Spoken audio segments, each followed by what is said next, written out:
Hello everyone. कैसे हैं आप सब लोग।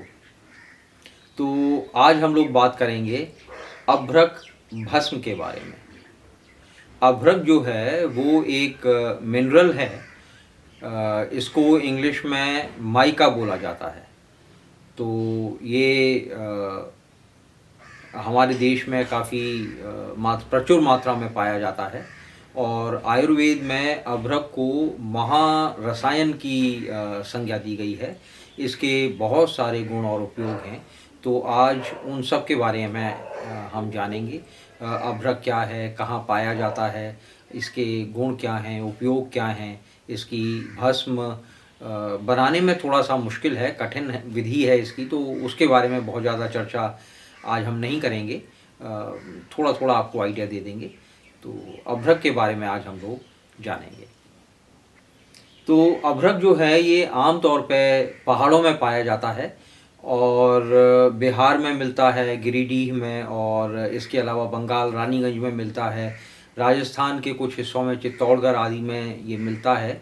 और अभ्रक जो है ये हमारे देश में तीन प्रकार का पाया जाता है। एक तो सफ़ेद होता है, एक भूरा होता है और एक थोड़ा सा काला होता है। जो काला अभ्रक होता है उसको वज्राभ्रक भी बोलते हैं, वज्र के समान अभ्रक।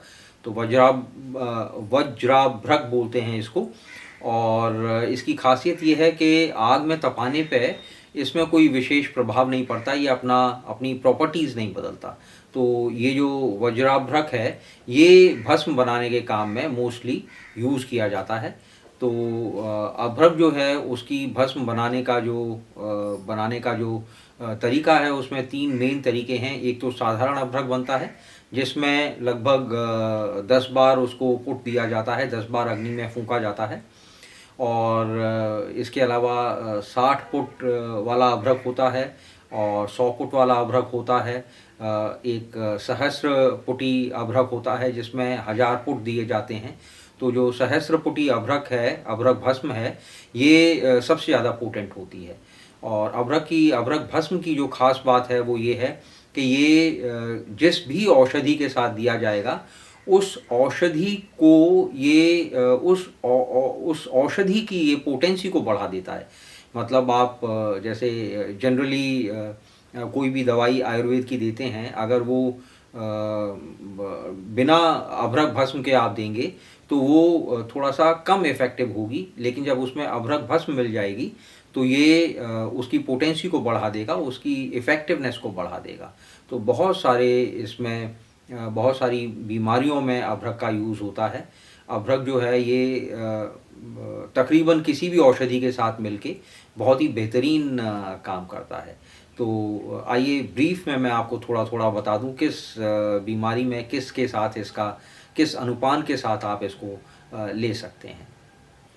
अभ्रक की भस्म बनाने से पहले उसको खान से निकालने के बाद में शुद्ध करना होता है। तो शुद्ध करने के लिए अभ्रक को आग में खूब तपा के और उसके बाद इसको गौमूत्र में, त्रिफला के क्वाथ में तथा गाय के दूध में 7 बार इसको बुझाते हैं। तो 7 बार बुझाने के बाद इसको फिर जल में डाल के छोड़ देते हैं। 2-3 दिन छोड़ देने के बाद फिर इसको धो देते हैं। तो अभ्रक जो है वो प्रयोग के लिए शुद्ध हो जाता है। और इसको शुद्ध करने की एक विधि और है कि इसको आग में तपा के फिर निर्गुंडी के रस में, संभालू के रस में इसको बुझाया जाता है। तो उससे भी अभ्रक जो है वो शुद्ध हो जाता है।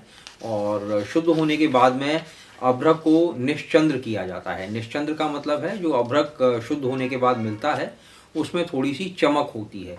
और जिस अभ्रक में चमक होती है वो अभ्रक आंतों को काट देता है, बहुत तेज होता है, तीक्ष्ण होता है।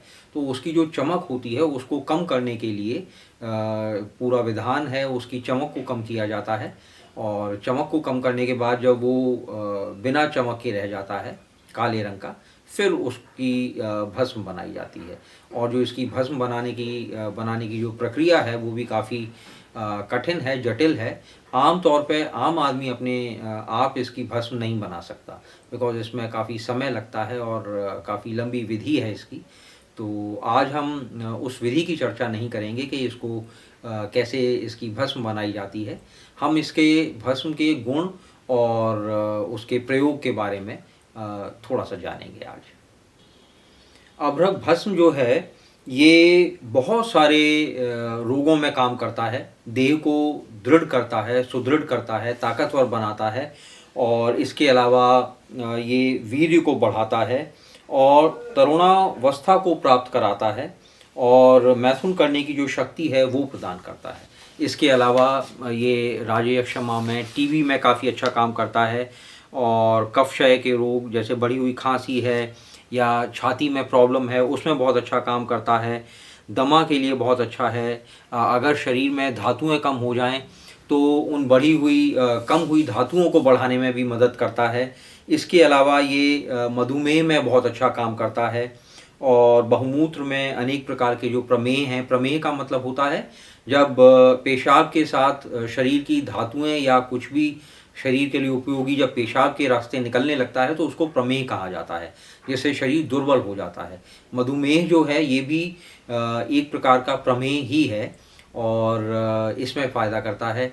तो अनेक प्रकार के प्रमेह में ये फ़ायदा करता है। तो इसके अलावा प्रसूत रोगों में बहुत अच्छा काम करता है, कमज़ोर शरीर को मजबूती प्रदान करता है, खांसी में अच्छा काम करता है, पांडु रोग में अच्छा काम करता है। तो कुल मिला के अगर आप देखें तो बहुत सारे रोगों में अभ्रक भस्म जो है वो काम में लाई जाती है। और अभ्रक भस्म जो है इसकी जो प्रयोग विधि है वो बहुत साधारण है। आप इसको शहद के साथ ले सकते हैं। 1 से 2 रत्ती दिन में 2 से 3 बार लिया जा सकता है। ये आपका वैद्य आपको बताएगा, आपकी आवश्यकता के हिसाब से जो डॉक्टर है वो बताएगा कि कितना लेना है, लेकिन इसको शहद के साथ प्रयोग कर सकते हैं। इसके अलावा रोग के अनुसार जो अनुपान है उसके साथ प्रयोग किया जा सकता है। जैसे अगर आपको मधुमेह है तो मधुमेह में किस प्रकार से लेना है उसकी अलग विधि है। अगर आपको और कोई परेशानी है तो उसके लिए किस प्रकार से लेना है उसकी एक अलग विधि है। तो आइए मैं आपको विधिवत बता दूं कि किस रोग में इसको किस अनुपान के साथ लेना उचित रहेगा। प्रमेह के रोग में इसको पीपल और हल्दी के चूर्ण के साथ मिला के शहद के साथ लेना अच्छा रहता है, बड़ा अच्छा इसका गुण होता है। क्षय रोग के साथ इसको चौथाई रत्ती सोने की भस्म के साथ और इसके अलावा सीतोपलादी चूर्ण के साथ या च्यवनप्राश के साथ दिया जाता है और इसमें आप घी और शहद भी इसके साथ दे सकते हैं। घी और शहद जो है वो उसका अनुपात विषम रहता है, मतलब जैसे अगर घी 1 चम्मच है तो शहद आधा चम्मच या 2 चम्मच होगा, मतलब उसकी जो मात्रा है वो डिफरेंट रहती है। तो क्षय रोग में ये सीतोपलादी चूर्ण के साथ और या फिर आप इसको च्यवनप्राश के साथ शहद और घी मिला के ले सकते हैं।